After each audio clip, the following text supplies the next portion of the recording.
ఉదయం ప్రతి ఉదయం నీ యొక్క వాస్తవికత మా పట్ల నూతనంగా పుడుతుంది కనుక వందనాలు. నీ కృపలన్నిటి కొరకే వందనాలు. మమ్మల్ని సజీవ లెక్కలు లెక్కించారు నాయన. నీకు స్తోత్రం వందనాలు. ఈ దయ మా మీద ఉంది కనుక వందనాలు. ఇలాంటి భాగ్యం ఎంతోమందికి లేదు ప్రభా. మాకంటే మంచివారు, గొప్పవారు, నీతిమంతులు ఇద్దరం చూడలేకపోయారు. మేము వారికంటే శ్రేష్ఠులు అని కాదు నాయన, కేవలం నీ కృపే ఈ ఉదయం చూడగలిగాం. నీకు స్తోత్రాలు. నీ నామను బట్టి నీ వాక్యమును వినుటకును నీ వాక్యము ధ్యానించుటకును మీరు మాకు ఇచ్చిన ఈ కృపను బట్టి స్తోత్రం చెల్లిస్తున్నాను. ఇప్పుడు వచ్చిన ప్రతి బిడ్డను దీవించండి. వాక్యం మీది కేవలం పూర్ణ ప్రభా. ఈ వాక్కును పంపించి మా ఆత్మ ప్రాణ శరీరాలను బాగు చేయవలసిందిగా వేడుకుంటున్నాం.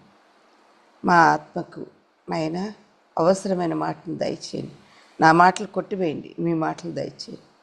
మీ మాట జీవం గలదు ప్రభా. ఆ జీవం గల వాక్కును మేము విని బ్రతుకుటకు నీ కృప దయచేయండి. మీ వాక్కును పంపించండి. ఒక్క మాట సెలవిస్తే చాలు ప్రభా, మాలో జీవం, ఉజ్జీవం. అలాంటి కృప మీరు మాకు అనుగ్రహించవలసిందని సజీవుడు మహాగణుడైన యేసుక్రీస్తునాను స్తుతిస్తూ ప్రార్థిస్తున్నాను తండ్రి. ఆమేన్. ప్రభు ఇచ్చిన ఈ కృపను బట్టి ఎంతో వందనాలమా. మరి దేవుడు అద్భుతకరుడు, మహోన్నతుడు. మరి పోయిన వారం చూసుకున్నాం ఏమి పోగొట్టుకున్నాం మన జీవితంలో అనే వాటి విషయంలో కొన్ని విషయాలు మనం గమనిస్తూ ఉన్నాం. ఏం పోగొట్టుకున్నాం, ఏం పోగొట్టుకుంటున్నాం అన్నది గ్రహింపు లేకపోతే పోగొట్టుకున్న వాటిని ఎట్లా వెతుకుతాం. అందుకని అసలు పోగొట్టుకున్న ఏంటి కొన్ని విషయాలు మనం ధ్యానంలో చూసుకుందాం. యెషయా గ్రంథం 49 అధ్యాయం 21 వచనంలో I have lost my children అని చెప్పేసి చెప్తున్నాను. I have lost my children. ఎందుకు? మన జాగ్రత్త. తర్వాత యెర్మయా గ్రంథం దేవుడు చెప్తున్నాడు, మరి లాస్ట్ షీప్ అంట, పోగొట్టుకున్నాడు. నా గొర్రెలు, నా మందిరంలోని గొర్రెలు తప్పిపోయినాయి అని చెప్తున్నాడు. ఎస్కేల్ గ్రంథం 19 అధ్యాయం 5వ వచనంలో హర్ హోప్ వాజ్ లాస్ట్. ఆమె నిరీక్షణ పోగొట్టుకుంది. చాలాసార్లు ఇది మన జీవితాల్లో జరుగుతూ ఉంటుంది. అయితే ప్రభు ఏమంటున్నాడు అంటే 34వ అధ్యాయం ఎహెజ్కేలు గ్రంథం 34వ అధ్యాయం 5వ వచనం చదివామా? 34వ అధ్యాయం 5వ వచనంలో ఒక మాట చదువుకుందాం. చదవండి నాన్న ఎవరన్నా. నీకంటే ముందుగా నుండిన పూర్వపు రాజులైన నీ పితరుల కొరకు ధూపద్రవ్యములు కాల్చినట్లు అయ్యో నా ఏలినవాడ అని నిన్ను గూర్చి అంగలార్చు జనులు నీ కొరకును ధూపద్రవ్యము కాల్చుతురు. అలాగూ కావాలని ఆజ్ఞ ఇచ్చిన వాడను నేనే అని యెహోవా సెలవిచ్చుచున్నాడు. ఎస్కేల్ గ్రంథమేనా? అవునంటీ. 34:5 వచనం. కాదు నాన్న, 19:5 వచనం. సారీ,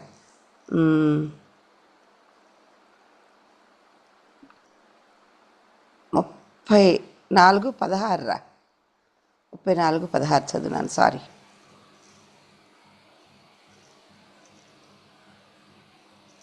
ఎస్కేల్ గ్రంథం 34. పిమ్మట మీరు మనసు మార్చుకొని నా నామంను అపవిత్రపరిచితిరి. వారి ఇచ్ఛానుసారంగా తిరుగునట్టు వారిని స్వతంత్రులుగా పోనిచ్చిన తరువాత అందరూ తమ దాసదాసీలను మరలా పట్టుకొని తమకు దాసీలుగాను ఉండుటకై వారిని లోపరచుకుంటుంది. కొంచెం పైన చదువునాను.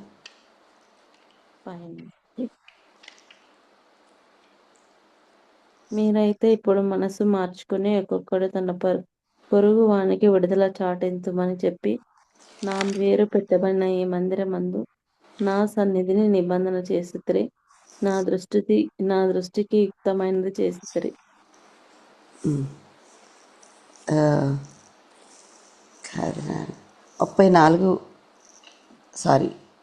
12 రా. తమ గొర్రెలు చెదిరినప్పుడు కాపర్లు వాటిని వెతుకున్నట్లు నేను నా గొర్రెలను వెతికి. 12వ వచనం. గొర్రెలను వెతికాడట ప్రభు. గొర్రెల్ని వెతికినాడు. లాస్ట్ షీప్ గురించి చెప్పినాడు. అవర్ హోప్ వాజ్ లాస్ట్, కానీ దేవుడు వెతుకుతూ ఉంటున్నాడు. అయితే మత్తయి సువార్త 5వ అధ్యాయం 13వ వచనం చూడండి. 5వ అధ్యాయం 13వ వచనం. మత్తయి సువార్త 5వ అధ్యాయం 13వ వచనం. మీరు లోకమునకు ఉప్పై ఉన్నారు. ఎవరంట మనం? లోకమునకు పప్ప ఉప్పా పప్ప అండి. ఉప్పు. మీరు లోకమునకు ఉప్పై ఉన్నారు. ఉప్పు ఏం చేస్తుంది? చెడిపోయిన దాన్ని బాగు చేస్తుంది. ఎరుకో పట్టణంలో ఉన్నప్పుడు అయ్యా ఎరుకో పట్టణంలో అంతా బాగుంది, కానీ దానిలో ఉన్న నీరు మాత్రం చెడిపోయింది అని ప్రవక్తల శిష్యులు వచ్చి చెప్పుకున్నప్పుడు, ఆ ఊరి వారు చెప్పుకున్నప్పుడు ప్రభు ఏం చేశారు? అక్కడ ఒక కార్యం చేశారు. ఏంటిది? కుండలో ఉప్పు తీసుకురండి అని చెప్పాడు. ఉప్పు తీసుకురండి, ఆ ఉప్పుని కలపండి అనగానే ఒక్క దగ్గర కలపంగానే అంతా బాగైందంట. ఆ ఉప్పు యేసుప్రభువారే. ఆ ఉప్పు యేసుప్రభువారే. మరి ఆ ఉప్పు నీలో ఉంది కనుక నేనేమంటున్నాడు? ఇదిగో మీరు లోకమునకు ఉప్పై ఉన్నారు. మరి అయితే ఈ ఉప్పు ఏమైందంటే చూడండి, లోకమునకు ఉప్పై ఉన్నారు. చదవమ్మా, ఇప్పుడు చదవండి, కంటిన్యూ చేయండి. 5వ అధ్యాయం 13వ వచనం. ఇట్ లాస్ట్ ఇట్స్ సేవర్ అంటాడు. అంటే ఆ ఉప్పు నిస్సారం అయిపోయిందంట. నిస్సారం, సారం లేని ఉప్పు. క్రీస్తు లేని క్రైస్తవులు చాలామంది ఉన్నారు. ఏమంటారు? ఉన్నారా లేదా? క్రైస్తవులు అని చెప్పుకుంటారు, సిగ్గుపడే పనులు, లోకస్తులు కూడా చేయలేనటువంటి పనులు చేస్తూ ఉంటారు వీళ్ళు. అయితే విశ్వాసులమని చెప్పుకుంటారు, విశ్వాసం లేని విశ్వాసులు చాలామంది ఉన్నారు ఈ లోకంలో. అయితే సారం లేని ఉప్పులాగా అయిపోయారట క్రైస్తవులు. ఉప్పు నిస్సారమైతే ఏం ప్రయోజనం? What is the use? నేను ఉప్పు పెట్టి కడిగి, పాపంలో ఉన్నప్పుడు కడిగి, అంటే ఎవరిని కడుగుతారు? పెట్టి ఎవరిని కడుగుతారు తెలుసా? మరి పిల్లలు పుట్టగానే ఇంతవరకు ఉప్పు నీళ్ళు వేసి కడిగేవాళ్ళు, నీసిపోవాలని. పైనున్న ఆ బ్లడ్, ఆ మరకలు, ఆ వాసన పోవాలని ఉప్పు నీళ్ళు వేసి కడిగేవాళ్ళు. అమ్మ ఉప్పు వేసి కడిగారట. ఇదిగో ఉప్పు నిస్సారమైతే ఏం లాభం? మిమ్మల్ని బ్రతికించుకుని ఏం లాభం అంటున్నాడు ప్రభు. అవునండి. అయితే సారం లేని క్రైస్తవులాగా మనం ఉండకూడదు. సారం కలిగి ఈ ఉప్పు ఎందులో వేస్తే అది బాగుపడుతుంది. ఈ ఉప్పు నీరు మంచిగా అయ్యేలాగా చేస్తాడంట ప్రభు. దేంతో? తన యొక్క గడప కొమ్ముల కింద నుండి వచ్చే ఆయన మాట ద్వారా, ఆయన యొక్క జలము ద్వారా ఈ ఉప్పు నీరు ఎక్కడుందో ఆ ఉప్పు నీటిని మంచిగా అయిపోతుందంట. ఇదిగో క్రైస్తవులు దేవుని గడప దగ్గర కూర్చుని వాక్యం విని, వాక్య ప్రకారం జీవిస్తూ, ఆయన ప్రవాహంలో, ఆ యొక్క కల్వరి శిలువ ప్రేమ ప్రవాహంలో, ఆ రక్తధారల్లో కొట్టుకొని ఈ లోకంలోకి వచ్చి పడ్డప్పుడు ఆ ఉప్పు నీరు మంచిగా అవుతుందట. అక్కడ సమస్తము బ్రతుకుతుందట. నువ్వు ఉన్న దగ్గర సమస్తము బ్రతకాలి నాన్న. ఇందుకే నీ దేవుడు మనల్ని పుట్టించింది. మనం ఎక్కడైతే ఉంటామో అక్కడ సమస్తము బ్రతకాలి. బ్రతుకుతున్నామా? మనం ఉన్న దగ్గర సమస్తము బ్రతుకుతుందా? ఉప్పు నీరు, ఈ లోకమని ఉప్పు నీటిలో చేపలాగా ఉండాలి మనం. ఉప్పు నీటిలో చేప ఎలా ఉంటుంది తెలుసా? ఎలా ఉంటుంది? ఉప్పు నీళ్ళలోనే ఉంటుంది చేప. కానీ ఈ ఉప్పు వేయకుండా చేప ఎవరైనా వండుకుంటారా? ఉప్పు నీళ్ళ సముద్రం చేపలు ఉంటాయి. ఆ సముద్రం చేపలన్నీ ఏం చేస్తారు? కడుగుతారు. ఉప్పు వేయకుండా వండుకుంటారా? ఎందుకని? దానిలో ఉప్పు ఉంటుంది కదా, ఉప్పు నీళ్ళలోనే సంవత్సరాలు బతుకుతుంది కదా. మరి ఎందుకు ఉప్పు వేయట్లేదు? కూడా అంతే. దాని టేస్ట్లెస్ ఫిష్ ఇది. దానిలో అందుకని ఉప్పు వేస్తాం. పచ్చళ్ళు చెడిపోకుండా ఉండాలంటే ఉప్పు అంటదంట. అన్నీ వేస్తుడు నన్నేసి చూడు అంటదట. ఉం? నన్నేసి చూడు అంటదట. అవునమ్మా, మనం ఉప్పులాగా ఎంత వేస్తాం ఉప్పు బాగా అయిపోవాలని? ఎంత బస్తాలు బస్తాలు వేస్తామా? రోజు కొంచెమే. చిటికెడు.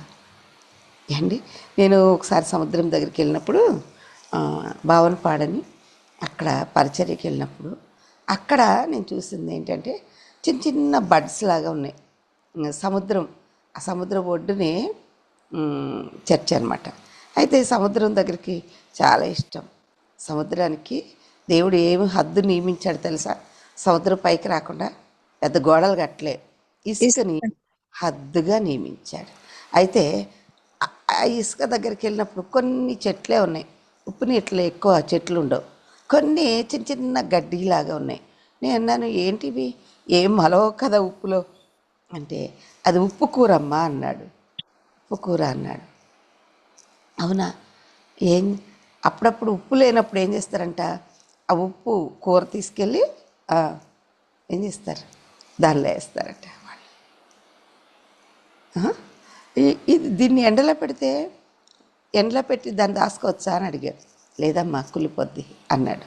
అదేంటి, ఉప్పు వేసిన తర్వాత కుళ్ళడం ఏంటి అంటే, అదంతే ఉప్పు కూర, అది ఇట్ డైస్ అని చెప్పాడు. సారం కోల్పోతుందట, కుళ్ళిపోతుందంట. ఉప్పు ఈ లోకంలో నువ్వు ఉప్పుగా ఉండాలని దేవుడు ఉప్పుగా ఉండమని చెప్పలే. మన క్రైస్తవులు ఉత్తుత్తి క్రైస్తవులు ఉప్పు లేని సారం లేని క్రైస్తవులుగా అయిపోతున్నారు. ఏంటంటే నిస్సారమైందంట, నిస్సారమైందంట. అయితే మత్తయి సువార్త 18వ అధ్యాయం 11వ వచనం చూడండి, ఏమంటున్నాడు? వీఆర్ లాస్ట్ అని చెప్తాడు. కానీ దానికి ముందు ఇంకొక వచనం చూద్దాం. లాస్ట్లో ఈరోజు 15వ అధ్యాయం లూకాసు వార్త 15వ అధ్యాయం 24లో చాలా చాలా విషయాలు ఏమైనామంట మనం చాలా విషయాలు మాట్లాడతాడు ప్రభు. అక్కడ 15వ అధ్యాయంలో చూసినట్లయితే ఈ నా కుమారుడు 3వ వచనం చూద్దామా. 15:3. అందుకు ఆయన వారితో ఈ ఉపమానం చెప్పెను. ఉపమానం చెప్పాడంట ప్రభువారు వారితో, ఈ ఉపమానం చెప్పెను. మీలో ఏ మనుషునికైనాను 100 గొర్రెలు కలిగి ఉండగా 100 గొర్రెలు కలిగి ఉండగా ఒకటి తప్పిపోయిన ఎడల అతడు 99 అడవిలో విడిచిపెట్టి 99 అన్నీ ఉన్నాయి కదా అని అనుకోలే ప్రభు. 99 వాటిని అడవిలో విడిచిపెట్టాడంట. అడవిలో విడిచిపెట్టాడు. ఈ లోకం అనే అడవిలో 99 ఉన్నాయి, వందలు ఉన్నాయి, వేలు ఉన్నాయి, కోట్లు ఉన్నాయి, గొర్రెలు ఉన్నాయి. ఆ గొర్రెలన్నిటినీ విడిచిపెట్టి ఏమంటున్నాడు, విడిచిపెట్టి తప్పిపోయినది దొరుకు వరకు దాన్ని వెదక వెళ్ళడా. తప్పిపోయిన గొర్రె ఒకటి ఉందంట. 99 ఈ లోకంలో ఉన్నాయి. మరి ఇవి తప్పిపోయినాయా, అది తప్పిపోయిందా? ఇవన్నీ ఒక్క దగ్గరే ఉన్నాయి. కానీ 99ని విడిచిపెట్టి ఎక్కడికి వెళ్ళినాడు? అడవిలో విడిచిపెట్టాడంట. ఇది ఎక్కడ తప్పిపోయింది మరి? అడవిలోనే తప్పిపోయింది. కరెక్ట్, ఈ అడవిలో తప్పిపోయిందంట. ఇవన్నీ ఏమనుకుంటున్నాయి, మేము దొడ్డిలోనే ఉన్నాయి. ఎక్కడున్నాయి? అడవిలో ఒక దొడ్డి కట్టినాడు, అంటే గొర్రెల దొడ్డి కట్టినాడు. ఈ దొడ్డిలోనే ఉన్నాయి, అంటే దేవుని మందిరంలోనే ఉన్నాయి. ఈ అడవిలో దేవుని మందిరం ఉంది, ఆ దొడ్డి ఉంది, దొడ్డి కట్టినాడు. దానికి ఒక కాపరి ఉన్నాడు కానీ కాపరి అండర్లో లేవు, వాటి ఇష్టం వచ్చినట్టు చేస్తాయి. దొడ్డి అనగానే దేవుని మందిరం. ఈ దేవుని మందిరంలో కొన్ని కొలెస్ట్రాల్ ఎక్కువైపోయి క్షమించండి, ఎందుకంటే తింటా ఉంటాయి కానీ ఈ పని చెయ్యి. ఈ దొడ్డి బయట ఉందంట, అక్కడ క్రూరమైన తోడేళ్ళు ఉన్నాయి. పులులు ఉన్నాయి, సింహాలు ఉన్నాయి. ఎవరిని మింగుదునా అని వెతుకుతూ తిరుగుతున్న సాతాను క్రియలున్నాయి. వాడున్నాడు బయట. ఆ బయటున్న ఈ యొక్క గొర్రెను వెతకడానికి ప్రభువారు ఏం చేశాడట? కాపరిగా ఏం చేశాడంట? విడిచిపెట్టి 99 వాటిని విడిచిపెట్టి తప్పిపోయినది దొరుకు వరకు దానిని వెదక వెళ్ళడా. తప్పిపోయింది ఎక్కడ చిక్కుకుంది? ముళ్ళ కంచెలో చిక్కుకుందంట. ముళ్ళ కంచెలో చిక్కుకుంది. ఆ చిక్కుకున్న ఏంటున్నాడు? ఒక్కటి తప్పిపోయిందంట. అది దొరికినప్పుడు సంతోషంతో దానిని భుజం మీద వేసుకుని ఇంటికి వచ్చి తన స్నేహితులను, పొరుగువారిని పిలిచి, నీవు నేను ఈ లోకంలో తప్పిపోయినప్పుడు, ఈ అడవిలో తప్పిపోయినప్పుడు దేవుడు అన్నిటిని విడిచిపెట్టి నన్ను వెతకడానికి ఆయన కృప, ఆయన ప్రేమను బట్టి వెతికి రక్షించడానికి ప్రభు ఈ లోకానికి వచ్చినట్టుగా చూస్తున్నాం. చూడండి, ఇక్కడేమంటున్నాడు? నాతో కూడా సంతోషించండి. Rejoice with me because I found my ఏంటంట? నా గొర్రె. మరి ఈ 99 గొర్రెలు ఆయనే కాదా? నావి కానీ వేరే గొర్రెలు కూడా ఉన్నాయి అంటాడు ఇంకొక దగ్గర. అవునండి, నావి కానీ వేరే గొర్రెలు కూడా నా దొడ్డిలో ఉన్నాయి. వాటికి నేను మేత పెడతా ఉంటాను. చాలా మంది ప్రైజ్లాడండి. మా ఇంటికి ఒక పనామె వచ్చేది. ఎవరినైనా చూడంగానే మనం ప్రైజ్లాడని చెప్తాం కదా. ఆమె పనామె వచ్చి ఏం చెప్పేది తెలుసా? అమ్మ ప్రైజ్లాడమ్మా అనేది. ప్రైజ్లాడమ్మా అనేది ఏంటి? చిలక పలుకులు పలికే వాళ్ళు చాలామంది ఉంటారు. అంత మొత్తం క్రైస్తవులు కారు వాళ్ళు. ఈరోజు మనం పలకడం గొప్ప కాదు, ఆ మాట చెప్పడం గొప్ప కాదు. క్రీస్తు నీలో ఉండి నువ్వు సంతోషిస్తున్నావా? నిన్ను అసలు వెదిగి పట్టుకున్నాడా ప్రభు? నిన్ను బట్టి సంతోషించాడా ప్రభు? ఎందుకో తెలుసా? ఆ గొర్రె అడవిలో జంతువులకు ఆహారం కాకుండా హీ ఫౌండ్ ఇట్. ఈ లాస్ట్ షీప్ని హీ ఫౌండ్ ఇట్. అందుకనే గొర్రెని వెతకడానికి ప్రభువు అడవిలోకి, ఇంకా డీపెస్ట్ ఫారెస్ట్లోకి వెళ్ళిపోయాడు. దాన్ని కాపాడి తెచ్చుకున్నాడు. దేవుడే వెళ్ళినాడు. ఈలోకి నశించిన దాన్ని వెతికి రక్షించుటకు మనుష్య కుమారుడు లోకమునకు వచ్చును. 18:11 చూడండి. ఇప్పుడు 18:11 మత్తయి సువార్త 18:11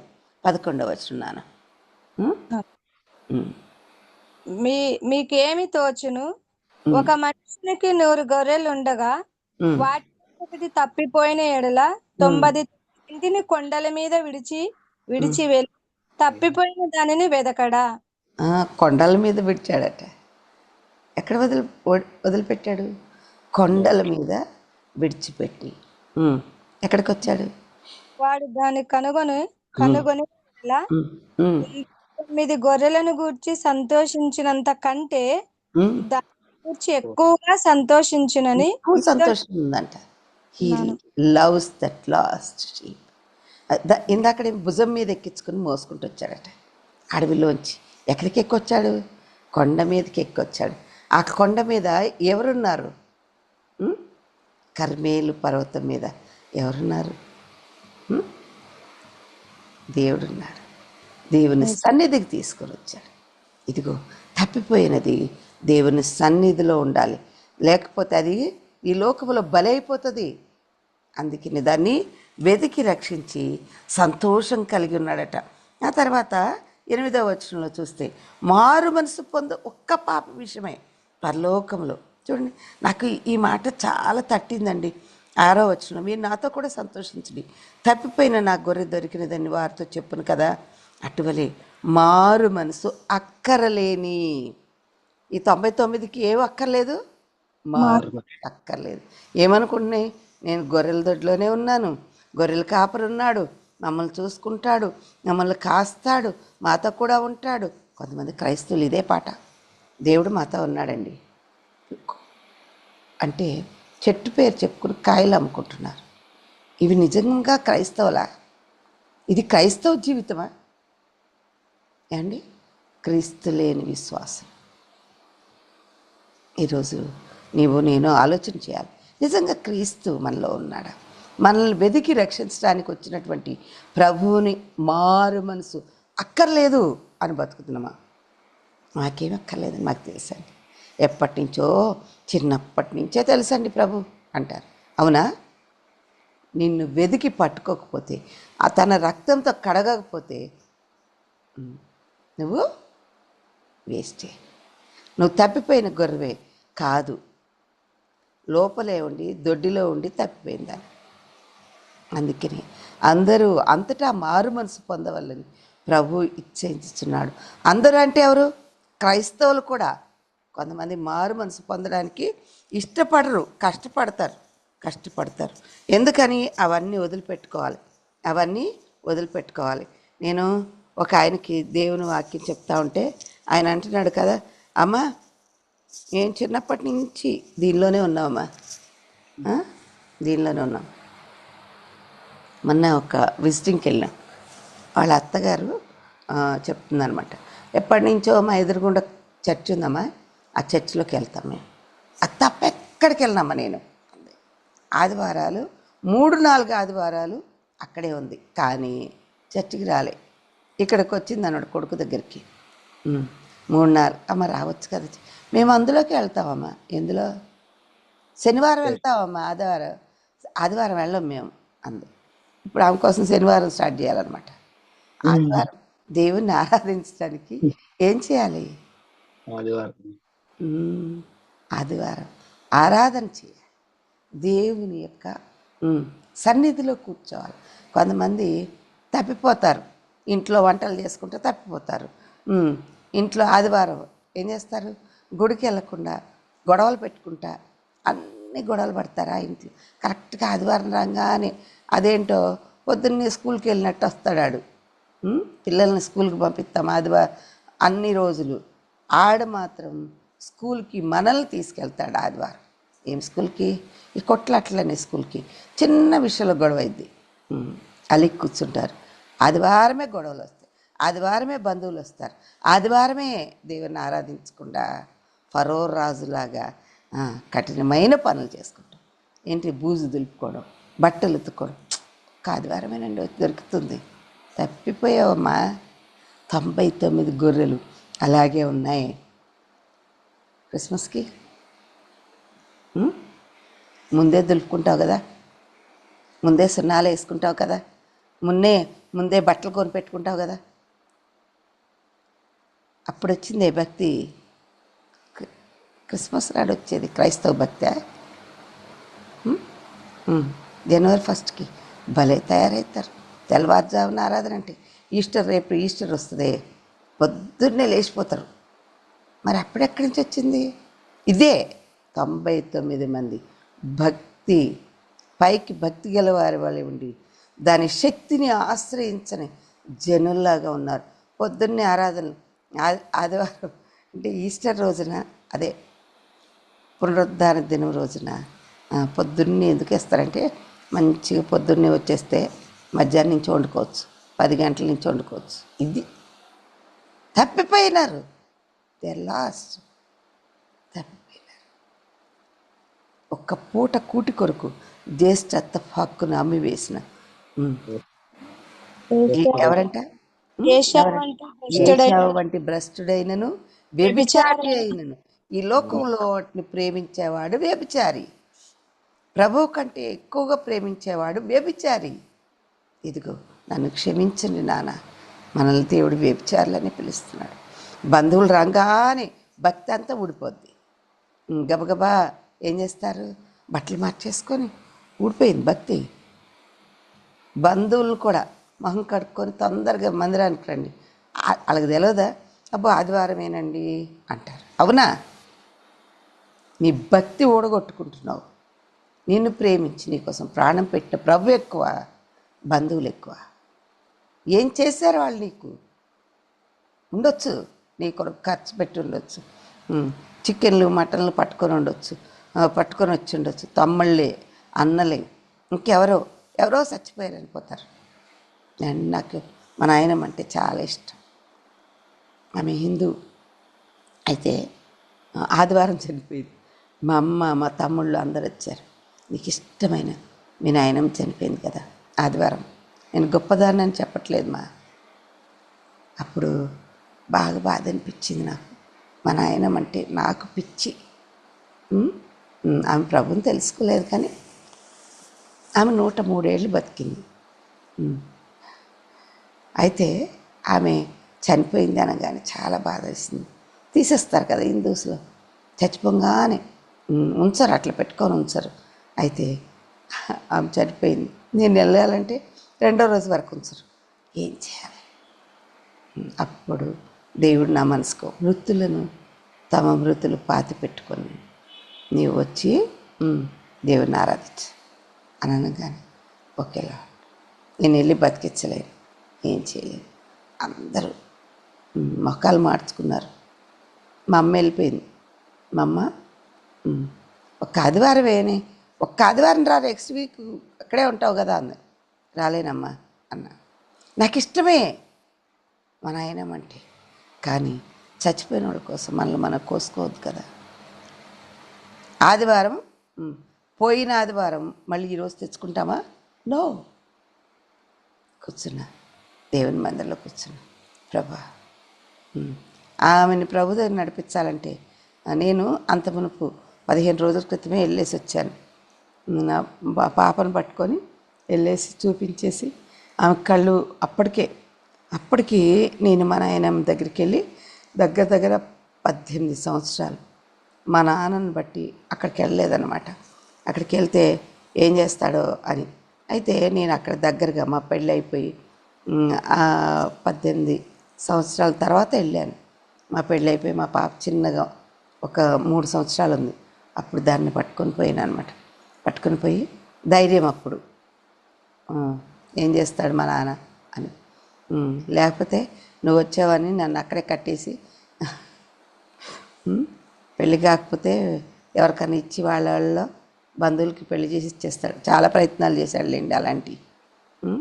అయితే మా నాయనమ్మ చూసి అవి ఇవి కొనిచ్చేసి వచ్చాను. నేను అన్నాను కదా, ఇప్పుడు నేనేం తిరిగి తీసుకురాలేను సారీ అనగానే మా అమ్మకి ఎంత కోపం వచ్చింది. మీ నాన్నమ్మ అంటే ఇష్టం అంట. మా తమ్ముడికి కూడా చాలా కోపం వచ్చింది. ఇంకొకసారి మా పెద్దనాన్నగారు అబ్బాయి చనిపోతాడు అన్న లాస్ట్ బ్రెత్ గ్యాస్పింగ్లో ఉన్నాడు. ఆయన నాకు చాలా ఇష్టం. అందరిలో వాడే చిన్నోడు, చాలా రెస్పెక్ట్. ఇక్కడే మా అమ్మ దగ్గర ఉండేవాడు. వాడు వచ్చి అక్క అక్క అనుకుంటూ తిరిగేవాడు. స్వార్థ చాలాసార్లు చెప్పాను. ఆ రోజున మా తమ్ముడు వచ్చి, అక్క ఇంకొక 5 నిమిషాలు 10 నిమిషాలు అంట అక్క, హాస్పిటల్ నుంచి తీసుకొచ్చేసారు. వాడు చాలా 36 ఏళ్ళకి 36 ఏళ్ళకి వాడు చిన్నోడు చనిపోతున్నాడు అక్క, వెళ్దామా అన్నాడు ఆదివారం వచ్చి. నేను రాను చర్చ అయిన తర్వాతే వస్తానండి. నువ్వు ఎప్పుడు ఇంత చేస్తావు, అందరికీ వ్యతిరేకం నువ్వు అన్నాడు. అయినా పర్లే, నువ్వేమన్నా చెప్పు, ఆదివారం మందిరం అయిపోయిన తర్వాతే వస్తానన్నా. వచ్చి కూర్చున్నాడు. మధ్యలో వచ్చేయమంటాడు. నేను రానన్నా. నువ్వు కావలిస్తే ఇంట్లో అన్నం ఉంది పెట్టుకొని తిను, వచ్చి చర్చిలో కూర్చో, చర్చి ఆదివారం అయిపోగానే వెళ్దామన్నా. మేము ఆదివారం అయిపోయింది, బయలుదేరి వెళ్ళేసరికి అక్కడ ఏమవుతుందంటే సాయంత్రం 4 అయింది వెళ్ళేసరికి. మచిలీపట్నం దగ్గర అనమాట. అయితే నేను వెళ్ళేసరికి గ్యాస్పింగ్లోనే ఉన్నాడు. వాడంటే నాకు చాలా ఇష్టం. ఎరా సుబ్బారావు, లేవురా, ఏంటి అక్కొచ్చిందని ఎదురొచ్చేవాడు, స్టేషన్కి వచ్చేవాడు, నాన్న లెగురా అనగానే లెగురా తమ్ముడు లెగు అని నేను పిలవగానే వాడి కళ్ళంటి నీళ్ళు వస్తున్నాయి. అమ్మా, వీడు నన్ను గుర్తుపడుతున్నాడు అని చెప్పి ఇంకా గట్టిగా ఊపిరి పీల్చుకుంటున్నాడు. కళ్ళు మూసుకునే ఉన్నాయి. అయితే నేను అన్నాను, అరే నీ పాపం ఒప్పుకొని విడిచిపెట్టు, ప్రభు నిన్ను క్షమించి నువ్వు చేసిన తప్పులన్నీ దేవుని దగ్గర ఒప్పుకోరా. యేసయ్యా నేను పాపిని అని చెప్పు, నాతో పాటు ప్రార్థన చేయరా అని చెప్పి అంటే ఇంకా కళ్ళంటి నీళ్ళు తెచ్చుకుంటా అట్లనే కళ్ళంటి నీళ్ళు కారిపోతూ ఉంటే ప్రభు ఒక్క అవకాశం ఇవ్వు, వాడు నేను తెలుసుకోవడానికి ఒక్క అవకాశం ఇవ్వు, అని చెప్పి ప్రార్థన చేసుకుంటా. యేసయ్యా నేను పాపిని, నన్ను క్షమించు, నా పాపములన్నీ రక్తంతో కడుగు, నేను తప్పులే చేశాను, చాలా చేశాను, నీకు వ్యతిరేకంగా చేశాను, నీ గురించి విని కూడా నేను మొండిగా అయిపోయాను ప్రభా, నన్ను క్షమించు, నా హృదయంలోనికి రా, నీ రక్తంతో నన్ను కడుగు, నీ సిలువ రక్తంతో నన్ను కడుగు, నేను రక్షించేవాడు దేవుడు అని నేను నమ్ముతున్నానని చెప్పి అట్లా ప్రార్థన చెప్పించినప్పుడు వాడు ప్రార్థన ఇట్లా చేస్తూ ఉంటేనే డీప్ బ్రెత్ తీసుకుంటున్నాడు అనమాట. యేసయ్యా నువ్వు అరే యేసయ్యా అంటే అంటున్నాడు అనమాట. నాకు అర్థమవుతుంది వాడు ఏడుస్తున్నాడని, వాడు చేసిన తప్పుల విషయం పశ్చాత్తాపడుతున్నాడు. కళ్ళంటి నీళ్లు దారగా కారిపోతాయండి. అందరు చూస్తున్నారు, ఒక 100 మంది దాకా ఉన్నారు చుట్టూ. మరి వాళ్ళందరూ కూడా బంధువులు, తన భార్య, పిల్లలు లేరులేండి, వాళ్ళందరూ చూస్తూ ఉన్నారు. ఒరే చెప్పురా అన్న అంటే లాస్ట్లో ఆమెన్ యేసయ్య నన్ను క్షమించినందుకు నీకు వందనాలు అని చెప్పంగానే ఇట్లా డీప్ బ్రెత్ తీసుకున్నాడు. ఒరే ఈ ప్రార్థన అంతా నువ్వు చేసిరా ఉన్న గుర్తుకి నువ్వు నా వైపు కళ్ళు తెరిచి చూడరా అన్న. అనగానే బలవంతంగా కళ్ళన్నీ విప్పి నా వైపు చూశాడండి. ఎంత సంతోషం వేసిందో నాకు ఆ బిడ్డను చూసి. కళ్ళన్నీ తెరిచి చూస్తే వాళ్ళందరూ అనుకుంటున్నారు వాడు బతుకుతాడు, కానీ కళ్ళన్నీ తెరిచి ఏమంటారు వైడ్ ఓపెన్ చేసి కళ్ళంతా తెరిచి నా వైపు చూసి కళ్ళ నిండా నీళ్ళు తెచ్చుకొని ప్రశాంతంగా ఇట్లా కళ్ళు మూసుకున్నాడండి. అంతే బ్రతిపోయింది. ఏంటి ఆఖరి నిమిషంలో అవకాశాలు ఇచ్చాడు దేవుడు. మనము ఏది పోగొట్టుకుంటున్నామో ఏది తెచ్చుకుంటున్నామో తెలవాలి, మన ఆత్మకు తెలవాలి. మనం ఏం చేస్తాం కొన్నిసార్లు అట్లా అనగానే జాలి, ప్రేమ, దయ అప్పుడు పుడతాయి మనకి. దేవుని కంటే దేన్ని ఎక్కువగా ప్రేమించదు. You are lost in your heart. అందుకని ఇక్కడ ఏంటంటే మారు మనసు పొందడానికి ఇష్టపడే ఒక్క పాపి విషయమై పరలోకమందు ఎక్కువ సంతోషం కలదు. పరలోకంలో సంతోషపడే వాటి విషయమై నీవు ప్రయాసపడు, దాని కొరకు ప్రయాసపడు. అంతేకాని నీ జీవితంలో నీకు ఇష్టమైన చేయొద్దమ్మా, మన మనసుకు నచ్చినట్టు చేయొద్దు. ఇదిగో ఎప్పుడైతే ఆ మాట చెప్పారు, ఈ రోజున మనం కూడా ఎన్నిసార్లు అవకాశం ఇస్తాడో ప్రభు. లాస్ట్ మినిట్స్ ఆపర్చునిటీస్ చాలా ఇస్తాడు ఆయన దగ్గరికి తీసుకురావడానికి. ఎందుకంటే మనం ఆయన రిప్రజెంటేటివ్స్, ఆయనకున్న భారం మనకు కూడా ఉండాలి, ఆయనకున్న భారం మనకు కూడా ఉండాలి. ఈరోజు ఉప్పు నిస్సారం అయిపోయిందా? ఉప్పు లాంటి భక్తి జీవితం సారం లేకుండా అయిపోయిందా? ఒకప్పుడు ప్రభు తెలుసుకున్నప్పుడు ఎంత ఫాస్ట్గా పరిగెత్తి అన్నీ చేసి అమ్మో అంతమందికి సువార్త ఒకసారి రికలెక్ట్ చేసుకోండి. ఎంతమందికి పరిగెత్తుకెళ్ళి ప్రభు వచ్చేస్తున్నాడు. చెప్తున్నారా? లాస్ట్ మినిట్లో వెళ్ళి ప్రభు గురించి చెప్పాలి. హాస్పిటల్ విజిటింగ్స్ చేసేవాళ్ళు, ఇంకెక్కడో పత్రికలు ఇచ్చేవాళ్ళు, కనపడిన వాళ్ళందరికీ సువార్త చెప్పేవాళ్ళు. ఇప్పుడు ఏమైపోయింది? పిచ్చిపాటి మాట మాట్లాడుకుంటున్నారు, పక్కన వాళ్ళతో మాట్లాడుకుంటున్నారు, నీ టైం అంతా వేస్ట్ చేసుకుంటున్నారు. This is the last hour అంటాడు, ఆఖరి గడియలో ఉన్నామంటాడు. చూడండి యోహాను రాసిన పత్రికలో ఆ మాట అంటాడు. ఇది చిన్నపిల్లలారా ఇది ఆఖరి గడియ, కడవరి గడియ. ఏమంటున్నాడు? కడవరి గడియ. ఇదిగో ప్రభు వచ్చేస్తున్నాడు, ఆయన రాకడికై మనం సిద్ధపడాలి, అనేకుల్ని సిద్ధపరచాలి. యోహాను పత్రికలో యోహాను రాసిన పత్రిక 3వ అధ్యాయం అనుకుంటాను. చిన్నపిల్లలారా ఇదిగో ఇది 2వ అధ్యాయం 18వ వచనం. చిన్న పిల్లలారా ఇది కడవరి గడియ, క్రీస్తు విరోధి వచ్చునని వింటుంది కదా. ఇప్పుడును అనేకులు క్రీస్తు విరోధులు బయలుదేరి ఉన్నారు. ఇది కడవరి గడియ అని దీని చేత తెలుసుకుంటున్నాము. వారు మనలో నుండి బయలువెళ్ళారు కానీ వారు మన సంబంధులు కారు. వారు మన సంబంధులైతే మనతో కూడా నిలిచి ఉంటారు. అయితే వారందరూ మన సంబంధులు కారని ప్రత్యక్షపరచబడినట్లు వారు బయలు వెళ్ళిరి. అయితే మీరు పరిశుద్ధుని వలన అభిషేకం పొందినవారు గనక సమస్తమును ఎరుగుదురు. ఈరోజు ఆఖరి గడిలో ఉన్నటువంటి నీవు చేయాల్సిన పనులన్నీ చేసి ముగించుకోవాలి. ఈరోజు ప్రభు వచ్చేస్తే మరి సిద్ధంగా ఉన్నామంటానికి కారణం ఏంటి? సిద్ధంగా ఉన్నామనడానికి ఏంటి రుజువు ఏంటి? ఇది ఆఖరి గడియలో మనం చేయాల్సినవి అన్నీ కూడా చేసి ముగించాలని ప్రభు ఇష్టపడుతున్నాడు. ఈ రోజున ఆఖరి గడియలో నీవు నేను సిద్ధపడి ఉండాలని దేవుడు ఇష్టపడుతున్నాడు. దిస్ ఈజ్ ద లాస్ట్ మారు మనసు లాస్ట్ షీప్. గొర్రె అమాయ గొర్రె కావలసుకుని తప్పిపోలేదు, లోకంలో తప్పిపోయింది. అందుకని ప్రభు వెతుకుతానికి వెళ్ళాడు. అయితే ఏ స్త్రీకైనా 8వ వచనంలో ఏ స్త్రీకైనను 10 వెండి నాణెములుండగా వాటిలో నాణెము పోగొట్టుకుంటే ఆమె దీపం వెలిగించి ఇల్లు ఊడ్చి అది దొరుకు వరకు సమస్తమును వెదకదా అంటున్నాడు. ఏ స్త్రీకైనను 10 వెండి నాణ్యాలుంటే ఒకటి పడిపోతే వెన్ ఇట్ వాజ్ లాస్ట్ ఏం చేస్తుందంట? దీపం వెలిగించిందంట. తన ఇంట్లో తన దీపం వెలిగించుకోవాలి. దేన్నైనా వెతకాలి అంటే, విలువైన దాన్ని వెతకాలంటే తన దీపాన్ని సరి చేసుకోవాలి. ఇదిగో దీపము, యేసుప్రభు వచ్చేస్తున్నాడు. నీ దీపం వెలిగించుకున్నావా? నీ సిద్ధల్లో నూనె ఉందా? దీపం వెలగాలంటే సిద్ధలో నూనె ఉండాలి. బత్తిని నలపాలి. నీ బత్తిని నలుపుతున్నాడా ప్రభు? కష్టం ఎంతో. నేను ఒక సహోదరు చెప్తుంది కదా, అక్క నేను ప్రార్థన చేసుకుంటాను పొద్దున్నే మోకాలునగానే, ఏయ్ డబ్బులి అన్నాడట వాళ్ళ హస్బెండ్.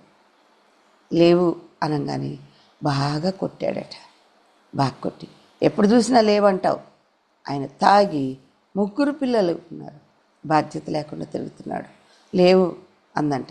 అయితే జీతం తీసుకోలేదా అంటే తీసుకోలేదయ్యా, మొన్న జ్వరం వచ్చి పడుకున్నాను కదా అందుకని ఆ రోజు వెళ్ళలేదంటే అక్కడికి వెళ్ళి 5,000 తీసేసుకొని డబ్బుల్లో, పాపం ఆమె చిన్న పని, ఆమె ఏదో బాసలను తోముతుందట, 5,000 పట్టుకుని పోయాడు. కొట్టి అందరి ముందు అవమానం చేసి వెళ్ళిపోయాడు.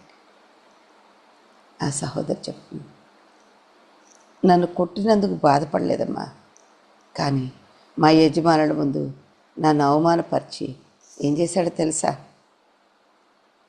నువ్వు ఆదివారాలు కూడా పనిచేయి, అప్పుడు సంపాదించుకోగలవు అన్నాడట.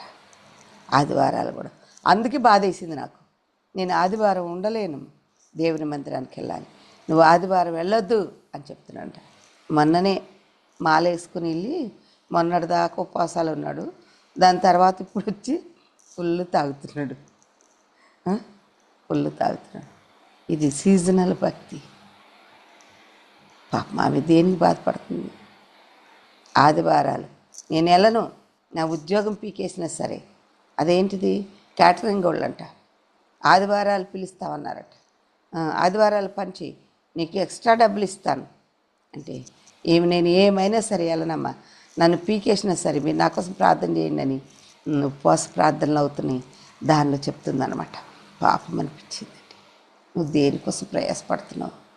ఆదివారం ఒక తుమ్ము వచ్చిందంటే చాలు మానేస్తారు మందిరం.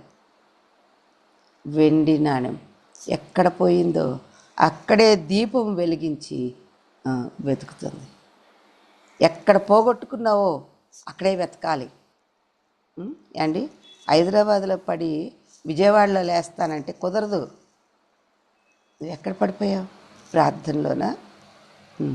చీకట్లో పడిపోయావు. అందుకని చీకటి ఉంది కనుకనే దీపం వెలిగించింది ఆమె. చీకటి తన జీవితంలో వచ్చింది కనుక దీపం వెలిగించి చీపురు పట్టుకుందంట. చీపురు పట్టుకొని ఊడ్చి వెతికిందంట. నీకు అసలు ఆశ లేదు, ఎక్కడ వెతుకుతావు నువ్వు? ఏం పోగొట్టుకున్నావో సోయలేదు. బాగానే ఉన్నానులే అని బతుకుతావు. 10 ఆజ్ఞల్లో ఒక ఆజ్ఞ పోగొట్టుకుంది. 10 తనకిష్టమైన తన ప్రియమైన భర్త 10 వెండి నాణ్యాలు ఇచ్చి, వెండి నాణ్యాలు, వెండి విమోచన గుర్తుగా ఉంది. ఈ వెండి నాణ్యాలు ఇచ్చి మరి 10 10 వెండి నాణ్యాలు ఇచ్చి కొనుక్కున్నాడట. అందులో ఒక నాణ్యం పోగొట్టుకున్న నాణ్యం ఏంటో, నువ్వు ప్రార్థనా జీవితమా, నీ వాక్య ధ్యాన జీవితమా, ఉపవాస ప్రార్థనలా, లేకపోతే బిజీ లైఫ్లో యూ విల్ లాస్ట్ వెన్ ఆమె నిద్రపోయి లేచినప్పుడు అప్పుడు చూసుకుంది. నువ్వు కూడా లేవాలి. క్రైస్తవ భక్తి జీవితంలో, నీ జీవితంలో నువ్వు కూడా పైకి లేవాలి. లేచి అరే ఉన్నాయా 10 వెండి నాణ్యాలు, నా యొక్క యజమానుడు నాకు ఇచ్చాడు. వాళ్ళు పెళ్ళైనప్పుడు ఇశ్రాయేలీలు 10 వెండి నాణ్యాలు ఇస్తారట. 10 ఆజ్ఞలు నేను పాటిస్తున్నానా అని ఒక్కసారి చెక్ చేసుకోవాలి. ఏ నాణ్యం తప్పిపోయింది? నరహత్య చేయకూడదు అంటే పక్కన వాళ్ళని అందరిని తిట్టుకుంటా కత్తిపోటు వంటి మాటలు మాట్లాడుతున్నావా? తప్పిపోయావు. ఒక నాణ్యం పడిపోయింది. అబద్ధం ఆడకూడదు. ఆడేవా? దొంగతనం చేయకూడదు. అమ్మ నేను ఎప్పుడు దొంగతనం చేయలేదు అంటున్నావేమో, చేశావు. దేవుని మందిరంలో దేవునికి ఇవ్వాల్సిన 10వ భాగం దొంగతనం చేశావు అంటున్నాడు. నేనంటలే దేవుడే అంటున్నాడు. కొన్నిసార్లు దేవుని సమయాన్ని దొంగతనం చేస్తాం. దేవుడు నీకు ఇచ్చిన 24 గంటల్లో 2 గంటల 40 నిమిషాలు దేవుని, అవి నీ కోసమే వాడేసుకుంటున్నావు. తూతూ మంత్రంగా ప్రార్థన చేస్తున్నావు. దేవుని సన్నిధిలో కూర్చోట్లే, దేవుని కొరకు పాట పట్టలేదు. దేవుని మందిరంలో అనేకుల కొరకు విజ్ఞాపనం చేయవలసిన నీవు ఈ సమయం కూడా ఆ సమయం కూడా దేవునికి 10వ భాగంగా ఇవ్వాల్సిన సమయాన్ని, 10వ భాగంగా ఇవ్వాల్సిన నీ పిల్లల్ని నువ్వే తినేస్తున్నావు. ఈ విధంగా చూస్తే ఎన్ని ఆజ్ఞలు నువ్వు తప్పిపోయావు. నీ దేవుడని యెహోవా నేను తప్ప వేరొక దేవుడు నీకు ఉండకూడదు. అమ్మా నేను బయట వాళ్ళ సంగతి మాట్లాడట్లే. దేవుడిచ్చిన 10 ఆజ్ఞల్లో ఒకటి తప్పిపోయావు. గుర్తుపెట్టుకో. పోగొట్టుకున్నది ఈరోజు వెతుకో. నేనే దేవుడును అంటే నీకు చాలా దేవుళ్ళు ఉన్నాయే. ఏంటి నీ దేవుళ్ళు? ఎవరు నీ దేవుడు? నీ కడుపే నీ దేవుడు. వారి బలమే వారి దేవుడట. కొంతమందికి బలహీనతలు నాకు కూడా ఉన్నాయిలేండి. వారి నిద్రే వాడి దేవుడు. పడుకున్నారంటే అటే. అందుకని ప్రభు అంటున్నాడు కదా, నిద్రించుచున్న నీవు లేచి మొరపెట్టు, రేయి మొదటి చావును మొరపెట్టు అంటున్నాడు. ఇంకెంతకాలం పడుకుంటావు? పడుకున్న వాడికి ఏమైనా తెలుస్తుందా? ఏమైనా గమనిస్తాడా? ఒక విధంగా చూస్తే సగం సచ్చినాళ్ళలాగా పడుకుంటా ఉంటాం మనం. చచ్చిపోయిన వాడికి బయట విషయాలకు గమనం ఉండదు. చచ్చిపోయినట్టే పడుకుంటాం.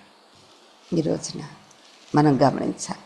10 ఆజ్ఞలు, ఎన్ని ఆజ్ఞలు పాటిస్తున్నాం? Every day we have to check our ourselves నాణ్యం కూడా తప్పిపోకూడదట. నీ తండ్రి, నీ భర్త అయినటువంటి దేవుడు బాధపడతాడు.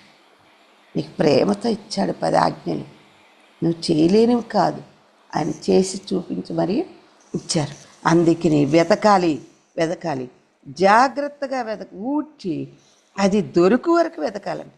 అది దొరికినప్పుడు తన చెలికెత్తలను పొరుగువారిని పిలిచి నాతో కూడా సంతోషించండి, నేను పోగొట్టుకున్న నాణ్యము దొరికినదని వారితో చెప్పును కదా. అటువలే మారు మనసు పొందు ఒక్క పాప విషయమై దేవుని దూతల ఎదుటి సంతోషం కలుగునని మీతో చెప్తున్నాను. తప్పిపోయిన ఒక్క పాప విషయం కనీసం 10 మందినన్నా నువ్వు ప్రభు దగ్గర తీసుకురావా? 10 ఆజ్ఞలు పాటిస్తూ 10 మందినన్నా తీసుకురావా? ప్రభా 10 మంది నీతిమంతులు ఆ పట్టణంలో ఉంటే ఆ పట్టణాన్ని కాపాడుతావా అని అడిగాడు. ఎవరు? అబ్రాహాము. అవునండి, 10 మంది నీతిమంతులు ఉంటే నీ పట్టణాన్ని కాపాడ్డా దేవుడు. అందులో ఒక్కటి వెళ్ళిపోతే నువ్వు వెతకవా? 10 మందిల ఎన్ని సంవత్సరాలు మనకిచ్చాడు ప్రభు. 10 మంది నీతిమంతులు సంపాదించుకోలేని క్రైస్తవ జీవితం ఎందుకు? నువ్వు లెక్కబెట్టు ఎంతమందిని ప్రభు దగ్గర నడిపించారో. అందుకనే ఏమన్నాడు? 10 మంది అక్కడ ఉంటే సరే రక్షిస్తానన్నాడు ప్రభు. Take it as a challenge. ఏమని? 10 మంది నా పట్టణంలో, నేనున్న స్థలంలో 10 మంది నీతిమంతులను సంపాదించి ఈ పట్టణం నాశనం అవ్వకుండా కాపాడుకుంటా అని నువ్వు ఎప్పుడైనా ఆలోచన చేసావా? 10 వెండి నాణ్యాలంట విమోచించి ప్రభువు నీకు ఇస్తానంటుంటే, 10 మంది నీతిమంతులుంటే అక్కడ కాపాడుతానంటే, ఆయన ఉగ్రత రాకుండా కాపాడుతానంటే, ఈ రోజు నుంచి 10 మంది కోసం ట్రై చేయి. 10 మందినంటే ఆ పట్టణాన్ని, నువ్వున్న ప్రాంతాన్ని కాపాడుతానంటున్నాడు కదా ప్రభు. క్షమిస్తానంటున్నాడు కదా. ఆయన ఉగ్రత రాకుండా కాపాడుతాడు కదా. తనే వెండి విమోచన గుర్తు, తనే రక్తం కార్చారు కదా, వెలపెట్టి కొన్నారు కదా, నీకు ప్రేమతో ఇచ్చారు కదా. 10 కోసం నువ్వేమైనా ప్రాణం పెట్టావా? ఏమి లేదు, నీకు ప్రేమతో ఇచ్చాడు. 10 మందిని సంపాదించుకోగలవు. 10 ఆజ్ఞలు పాటిస్తూ 10 మందిని సంపాదించుకోగలవా? ఈరోజు ఛాలెంజ్గా తీసుకోండి. ఇంకొక విషయం చెప్పి నేను ముగిస్తాను. తర్వాత మరియు అతడు ఇట్లనే సంతోషం కలిగిందంట, దూతల ఎదుట సంతోషం కలిగిందంటండి. మరియు ఆయన ఇట్లను, ఒక మనుషునికి 2 కుమారులు ఉంటారు. వాళ్ళు చిన్నవాడు తండ్రి ఆస్తిని నాకు వచ్చు భాగం ఇవ్వని తన తండ్రిని అడుగ్గా అతడు వారికి తన ఆస్తిని పంచిపెట్టిను. నువ్వు ఇంకెవరో తెలియదు, 2 కుమారులు ఆస్తిని పంచిపెట్టాడట. పంచిపెడితే కొన్ని దినములైన తర్వాత చిన్న కుమారుడు సమస్తమును కూర్చుకుని దూరదేశం ప్రయాణమైపోయి అచ్చటి తన ఆస్తిని దుర్వ్యాపారం వల్ల పాడు చేశాడు. దుర్వ్యాపారం వల్ల, దుర్వ్యాపారాల వలన నీకు ఇవ్వబడి అంతా, నీకు ఎన్ని ఆస్తి ఇచ్చాడో దేవుడు అన్నీ పాడు చేసుకుంటున్నావా? ఏం ఆస్తి ఇచ్చాడండి? ఇల్లే లేదు అంటారు. ఇక్కడ ఆస్తి లేకపోతే పర్లేదు నాన్న, పరలోకంలో ఆస్తి సంపాదించుకో. ఇక్కడ చిమ్మెట, తుప్పు, ఇంకేమున్నాయంట, ఇంకేమున్నాయి తినేయడానికి, ఇంకేంటంటే 3 తినేస్తాయంట. అందుకనే ఈ లోకపు ఆస్తి కాదు కావాల్సింది, పరలోకముల ఆస్తి. నన్ను ఒక ఆమె పాస్టమ్ గారు అంది కదా, ఏరా ఇన్ని సంవత్సరాల నుంచి సేవ చేస్తున్నావు, ఒక బెత్తడి భూమి కొనుక్కున్నావా అంది. కొత్తిమీర వేసుకుంటాను, భూమి కొనుక్కున్నావా అంది. లేదక్క అన్నా. ఎప్పుడు చూసినా ఏదో ఒకటి ఉంటుంది మాకు, ఎప్పుడు చూసినా ఏదో ఒకటి ఉంటుంది. మనుషులేమో తక్కువ, పరిచర్య ఎక్కువ చేయాల్సి వస్తుంది. ఇప్పుడు బుక్స్ ప్రింటింగ్ చేయాలి, VBS బుక్స్ 1,60,000. పోయిన సంవత్సరాలు కొన్ని ఉన్నాయి, వాటికి ఇంకా కొన్ని కొనాలి. 1,60,000. ఇంకా కొంచెం ఎక్కువ ప్రింట్ చేయించుకుంటే 3 లక్షల దాకా అయిపోతుంది. ఎక్కడి నుంచి తీసుకురావాలి? నేను అన్నాను, లాస్ట్ మినిట్ వరకు దేవుడు ఇచ్చేస్తాడు అనుకున్నా. నిన్న బయట నిలబడి ఉన్నానండి, నేను తొందర ముగిచ్చేస్తాను. బయట నిలబడి ఉంటే మా పాప వెళ్ళిపోయింది, చిన్నది వెళ్ళి బయట నిలబడి మా ఇంట్లో చిన్న పక్షులు నేలేని దానికి ఏదో ఫుడ్ పెట్టి కొంచెం నీళ్ళు పెడదామని నిలబడి ఉంటే ఒక ఆమె పరిగెత్తుకొచ్చింది, నైటీ మీదే పరిగెత్తుకొచ్చి, అరే ప్రైజ్లాడమ్మ గారు అని, ప్రైజ్లాడ మీరు VBS చేస్తారు కదా అని. అవునని, ఇదిగో ఈ పైసలు VBS కోసం వాడండి అని చెప్పి నా చేతిలోకి వచ్చి డబ్బులు పెట్టిపోయింది. ఎంత అనుకుంటున్నారు? 3,000. చాలు. ఎంత కావాలి? చాలా కావాలి. కానీ దేవుడు ఇస్తాడు. మనం ఆయన పని చేస్తే ఆయన మన పని చేస్తాడు. అదే ఒట్టి టెక్నిక్, అదొక కీ. నేను it's your business, not my business. నువ్వు డబ్బులు ఇవ్వు, నేను పని చేస్తా అని చెప్పి దేవునితో ఒప్పందం చేసుకున్నాను. తదిమ విషయాలు నెక్స్ట్ వీక్ చూసుకుందాం. ఈ వారంతో ముగిచ్చేద్దాం అనుకున్నాను, కానీ కుదరలేదు. అయితే నెక్స్ట్ వీక్ ఏమేమి లాస్ట్ థింగ్స్ మన జీవితంలో ఉన్నాయి, తప్పిపోయినామా, మనం కుమారుడిలాగా ఉన్నామా, అంత ఆస్తి తీసుకొని ఈ లోకంలో తప్పిపోతున్నామా, దేవుని దగ్గర నుంచి దూరం అయిపోతున్నామా? అన్నీ ఇచ్చేశాడంట, కావాల్సినవి అన్నీ ఇచ్చేశాడు. నా ఆస్తిలో భాగం ఇమ్మంటే ఆశీర్వాదాలన్నీ ఇచ్చినాడు. నువ్వు పోగొట్టుకుంటున్నావేమో. ఒక్కసారి దుర్వ్యాపారం చేసి, దేవునికి ఇష్టం లేని వ్యాపారం చేసి పోగొట్టుకుంటున్నావేమో. మరి ఆలోచించి ప్రార్థన చేద్దాం. ప్రభు మనకి పోగొట్టుకున్న ఏంటో తెలుసుకునేలాగా కృప ఇచ్చునుగాక. ప్రార్థన చేయండి.